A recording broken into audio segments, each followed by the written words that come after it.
Oi, gente, bom dia.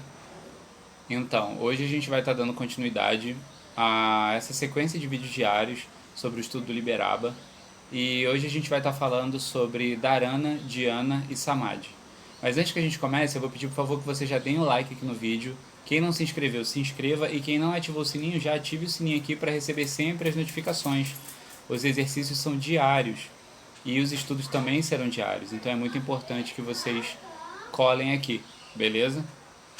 É, Vamos começar falando sobre o Dharana. O Dharana em si, depois do Pratyahara, que foi o que a gente falou ontem, que é sobre a observação dos pensamentos na nossa mente, o Dharana em si, ele é a construção mental intencional. Você intenciona a concentração da sua mente em um objeto criado na sua própria cabeça. Então, o Crowley, inclusive, ele fala para você não se forçar tanto para que você não fadigue a sua mente. Então, ele sempre recomenda exercícios de 10 minutos a 15 minutos. Eu recomendo até meia hora. Até meia hora é realmente bem tranquilo que você faça esse trabalho de construção. Até porque, se você tem meia hora para construir algo, você tem meia hora para pensar em tudo aquilo que você precisa.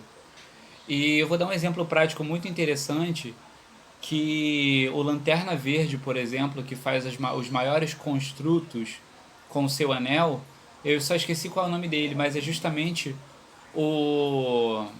é justamente o Lanterna que era engenheiro, que por conhecer objetivamente todas as partes do seu objeto de construção, ele construía tanto por dentro quanto por fora. Então ele fazia algo mais concreto e mais próximo de uma realidade objetiva. Ainda que fosse algo fantasioso, a níveis colossais, como uma arma gigantesca, como o Máscara fazia, sabe? Então, então justamente tá aí exatamente o verdadeiro intento do Dharana, né? O Dharana é a construção mental, é a concentração na construção mental. É realmente muito objetivo isso. E sendo bem objetivo, você precisa realmente ter muita concentração. E é por isso que todos os exercícios anteriores a esses são muito necessários, tá bem? Então, esse é o Dharana. E agora a gente partindo pro Dhyana, o Dhyana em si, ele é diretamente aquela parte da construção mental em que você já construiu ela de forma bem centrada, você já construiu ela de uma forma bem concreta, você já sabe como ela é, quais são os detalhes, em qual plano de manifestação ela está localizada, e a partir do momento que você faz isso, o que acontece é muito simples. Você começa a retirar algo de dentro desse símbolo que você construiu. Porque a partir do momento em que ele alcança a perfeição, ele emana a vibração perfeita daquilo que ele representa. Então o Crowley fala, por exemplo, quando ele fala de Diana na construção de uma cruz, por exemplo, e aí você vai ter que puxar um vértice, vai ter que puxar outro vértice, e aí você vai ter que pensar que um não está exatamente simétrico ao outro. Você precisa pensar em tudo isso. Porque objetivamente, quando você pensa, por exemplo, numa pessoa que você gosta muito, quando você pensa na pessoa mais linda que você já viu na vida, você pensa em detalhes muito curtos sobre ela. E todos os outros detalhes são impostos na sua mente sem o menor controle da sua psique. Então você normalmente quando pensa na pessoa mais linda do mundo que você já viu pessoalmente, você às vezes pensa em todos os detalhes que constroem ela como linda para você, mas não pensa exatamente nos detalhes da roupa, nos detalhes de maquiagem, ou nos detalhes de cabelo, ou nos detalhes de barba, ou nos detalhes de acessórios e tudo mais. Ela simplesmente é um boneco cru que só tem pequenos momentos de te chamar a atenção. Então ela não é de todo perfeita. E é por isso que, através do Dharana, a gente precisa fazer esse trabalho de concentração direto para que a gente consiga sempre fazer a melhor construção mental possível. Então, no Dharana, você consegue fazer a construção mental, por exemplo, do seu círculo mágico, você consegue fazer a construção mental da emanação de algum objeto, de um talismã ou algo do tipo que você pode estar emanetizando ou não. Existe também o conceito da energização. No Reiki, por exemplo, quando você faz o processo de transfusão de energia, o que você faz é, através do Dharana, a observação dos objetos de transporte que passam por você, né, te usando como meio entre a energia, né, entre o Ki e a pessoa que recebe aquela energia. Você só é o responsável pela transmutação através do seu corpo, mas é através do dharana que você faz esse processo. Esse processo de construção, né, da descida da energia é através do dharana. Mas no Reiki, por exemplo, quando você transmite essa energia e você faz com que ela venha de forma útil, isso é através do dhyana, porque você construiu tão bem na sua cabeça que você faz com que aquilo se transforme de fato em energia motriz para a alteração, seja lá qual for que você quer fazer. Inclusive é muito interessante que quando você chega ao dhyana, você já começa a provar pequenos samadhis, né? Não é exatamente o samadhi em si, mas você consegue alcançar vislumbres, por exemplo, do Atma Darshana, né? O Atma Darshana é um dos primeiros samadhis, mas é um dos mais importantes, que é o momento em que todo o mundo da manifestação ao seu redor, o que a gente chama de Maya, se torna um contigo. E nesse momento você tem uma visão real e crua daquilo que o mundo é. Então você tem uma visão para além de Maya, para além das ilusões, sacou? Então é por isso que é muito importante você estar atento sempre à construção mental, porque um é consequência do outro. Não existe samadhi sem dharana e dhyana. Na verdade eu acredito que exista, mas não vamos entrar nesse mérito, porque é através desses exercícios, né? Mas fazendo o dharana, bem fazendo o dharana, automaticamente você faz o dhyana. Automaticamente fazendo o dhyana, você chega ao samadhi. Isso é uma regra, tá?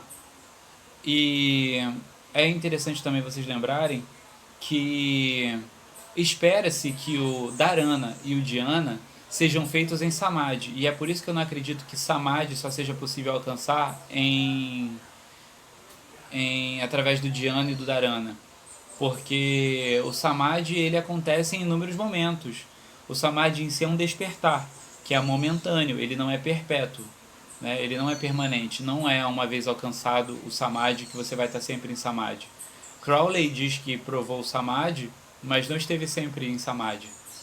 Mas é muito interessante que vocês lembrem de fazer os treinamentos de dharana e dhyana sempre em asana, tá? Isso é muito importante, porque através da imobilidade vocês só vão poder contar com a mente de vocês. E isso é que é importante pra caralho de vocês lembrarem, tá? O samadhi em si, ele é um estado de consciência do acordar para a vida, né?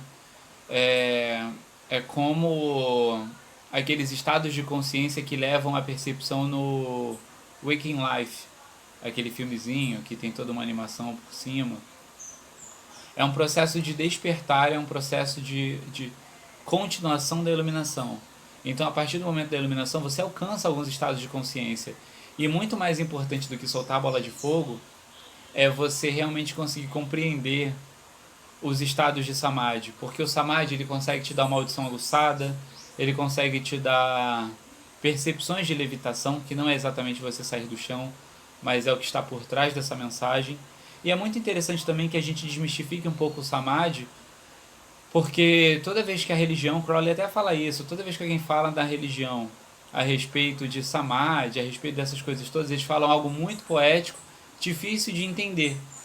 E na verdade é por isso que eu foco muito no Atma Darshana, que é o estado, que é o que está por trás, por exemplo, da carta, se eu não me engano, no tarô da sacerdotisa, que ela tem inúmeros véus, e o que está para fora desses véus, na verdade o que está atrás desses véus, né, é o Atma Darshana, que é a visão do mundo para além dos véus da ilusão.